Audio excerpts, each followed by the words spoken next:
இந்த வீடியோல 7 passive income ஐடியாக்களை பத்தி பார்க்க போறோம். இதை ஆரம்பிக்கிறது எவ்வளவு ஈஸி, அப்புறம் எவ்வளவு நாளைக்கு இதிலிருந்து வருமானம் வரும்ங்கறத பத்தி மதிப்பிட்டு பார்ப்போம். ரியல் எஸ்டேட்ல 2 வழி இருக்கு. வீடு, நிலம் மாதிரி உண்மையான சொத்துக்களை வாங்கி வாடகைக்கு விடுறது, இல்லனா ரியல் எஸ்டேட் இன்வெஸ்ட்மென்ட் ட்ரஸ்ட் REITகள்ல முதலீடு பண்றது. முதல் ஆப்ஷனுக்கு நிறைய முதலீடு தேவைப்படும். அப்புறம் அதை தொடர்ந்து பராமரிக்கணும். அதனால இத ஆரம்பிக்க கொஞ்சம் கஷ்டம். 3 மற்றும் அதை பராமரிக்கிறதுக்கும் கொஞ்சம் கஷ்டம். இரண்டாவது ஆப்ஷன் REITங்கிறது ஒரு கம்பெனி. இது ரியல் எஸ்டேட் சொத்துக்களை வாங்கி நிர்வகிச்சு நிதி உதவி கொடுத்து வருமானம் ஈட்டும். REITகள் மியூச்சுவல் ஃபண்டுகள் மாதிரி தான். நாம ஒரு சொத்தை வாங்காம, நிர்வகிக்காம, நிதி உதவி கொடுக்காமலே ரியல் எஸ்டேட்ல இருந்து லாபம் அடையலாம். இது ஆரம்பிக்கிறது ரொம்ப ஈஸி.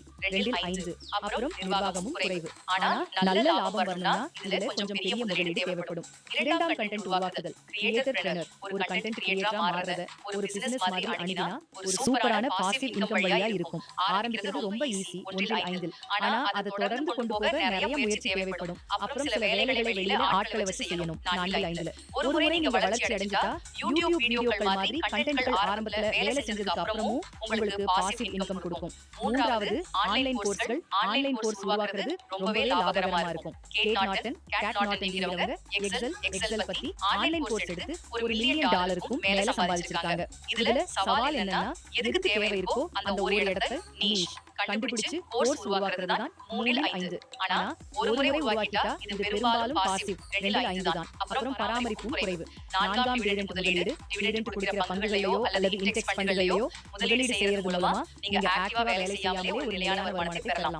இன்டெக்ஸ் ஃபண்டுகள் ஆரம்பிக்கிறது ஈஸி தான். 2 ஆனா நீண்ட காலத்துக்கு வெற்றி பெற தொடர்ந்து முதலீடு செய்யணும். அப்புறம் வந்த லாபத்தையும் மறுபடியும் முதலீடு செய்யணும். 3 இந்த வழியில ரிஸ்க்கும் லாபமும் சமமா இருக்கும். ஐந்தாவது டிஜிட்டல் பொருட்களை விற்பது. இ-புக்ஸ் அல்லது ப்ரீசெட்ஸ் மாதிரி டிஜிட்டல் பொருட்களை விற்கிறது. குறைவான தொடர்ச்சியான செலவுகளோட ஒரு நல்ல பாசிவ் இன்கம் கொடுக்கலாம். இதுல லாபகரமான ஐடியாவை கண்டுபிடிக்கிறது தான் சவால். 3 ஆனா ஒரு முறை உருவாக்கிட்டா அதை பராமரிக்க பெரிய வேலை இருக்காது. 3 மக்கள் மதிப்புமிக்கதா நினைக்கக்கூடிய ஒரு விஷயத்தை உருவாக்குறது தான் இதுல முக்கியம்.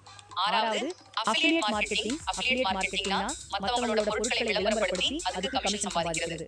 இது ஆரம்பிக்கிறது ரொம்ப சிம்பிள். 5 ஆனா உங்க பிளாட்ஃபார்முக்கு மக்களை கொண்டு வரது தான் உண்மையான வேலை. 4 ஒரு முறை அது செட் ஆகிட்டா உங்க கண்டென்ட் மற்றும் ரெஃபரல்ஸ் மூலமா அஃபிலியேட் மார்க்கெட்டிங் ஒரு பெரிய பாசிவ் இன்கமா மாறும். ஏழாவது ப்ராடக்டைஸ்ட் சர்வீசஸ்.